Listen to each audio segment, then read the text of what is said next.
একবার একটি মেয়ে তার বাবাকে গিয়ে জিজ্ঞেস করলো, বাবা, 1 মাস পরে তো আমার বিয়ে, আমি যখন বাড়ি থেকে চলে যাব তুমি কি আমাকে মিস করবে? তখন বাবা বললেন, না তো, আমি কেন তোকে মিস করব? এটাই তো স্বাভাবিক, তাই না? সব মেয়েরাই তো বিয়ের পরে বাবার বাড়ি রেখে তার স্বামীর বাড়িতে চলে যায়। যেমন তোর মাকে আমি নিয়ে এসেছি, তোর মাও তো তার বাবা মাকে ছেড়ে আমাদের সঙ্গে এই বাড়িতে সে আছে, আমি কেন তোকে মিস করব? কথাটা শুনে মেয়েটা খুব মন খারাপ করলো। যেই বাবা তাকে এত আদর যত্নে ভালোবাসায় মানুষ করেছেন, বড় করেছেন, সেই বাবা মেয়েটি চলে যাওয়ার পরে মন খারাপ করবে না, তাকে মিস করবে না? এ কথাটা শুনে মেয়েটি মন খারাপ করে তার ভাইয়ের রুমে গেল। তখন তার ভাইকে সে একই প্রশ্ন করলো, ভাই, আমার তো 1 মাস পরে বিয়ে, আমি চলে গেলে তুই আমাকে মিস করবি? তখন ভাই হেসে উঠে বলল, আরে তোকে মিস করব? তুই চলে গেলে তো আমার জন্য আরও ভালো, আমার আর কারোর সঙ্গে রুম শেয়ার করতে হবে না, আমার আলমারিও শেয়ার করতে হবে না, এমনকি আমি যখন খুশি তখন আমার বন্ধুদের সাথে আড্ডা দিতে পারবো, ফোনে কথা বলতে পারবো, আমাকে রাগ দেওয়ার জন্য আর তুই থাকবে না, আর তোর সঙ্গেও আমার মারামারি করতে হবে না, তুই চলে গেলে আমি খুশি হব বরং। কথাটা শুনে মেয়েটার খুব মন খারাপ হলো। কি ব্যাপার, তার ভাইও তাকে মিস করবে না, তার বাবাও তাকে মিস করবে না?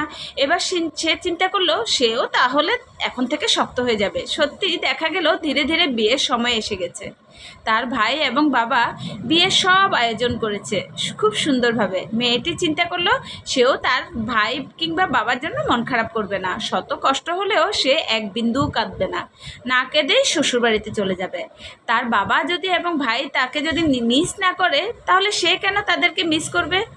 তো দেখতে দেখতে কন্যাদানের সময় এসে গেল। তখন মেয়েটি দেখতে পেল তার বাবা যখন তার স্বামীর হাতে তাকে তুলে দিচ্ছে, তখন বাবার দুই চোখ ছলছল করছে, দুই চোখ থেকে নিরবয় জল পড়ছে। আসলে যে বাবা মেয়েকে এত কষ্ট করে মানুষ করেছেন, কত ভালোবেসেছেন, সেই মেয়েকে বিদায় দিতে গিয়ে বাবার ভীষণ কষ্ট হচ্ছিল।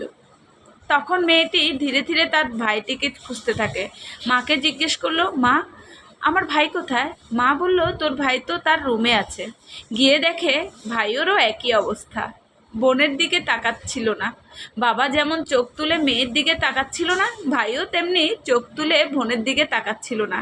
তার দুই চোখ ঝলঝল করছে, দুই চোখ বেয়ে অশ্রু গড়িয়ে পড়ছে, বোনের বিদায়ের অশ্রু।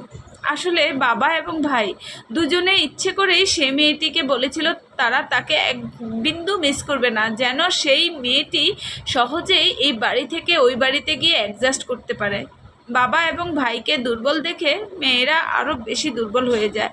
তাই সেদিন শত কষ্ট হলেও মেয়েটির যেন কষ্ট না হয় সেটা ভেবে বাবা এবং ভাই দুজনেই তাকে মিথ্যে কথা বলেছিল তাকে কেউ মিস করবে না। কিন্তু যখন বোন বিয়ে করে চলে যায় তখন বাবা এবং ভাইয়ের যে কত কষ্ট হয় সেটা শুধু বাবা এবং ভাই বলতে পারে।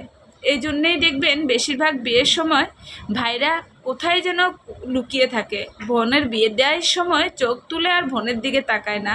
বাবারাও একই রকম, বিদায়ের সময় মেয়ের দিকে এক ফোঁটাও চোখ তুলে তাকায় না, কারণ ওই যে মেয়ের চেহারার দিকে যে সেভাবে তাকিয়ে থাকলে মেয়ের কষ্ট আরও, অনুভূতিগুলো আরও বাড়িয়ে তুলবে।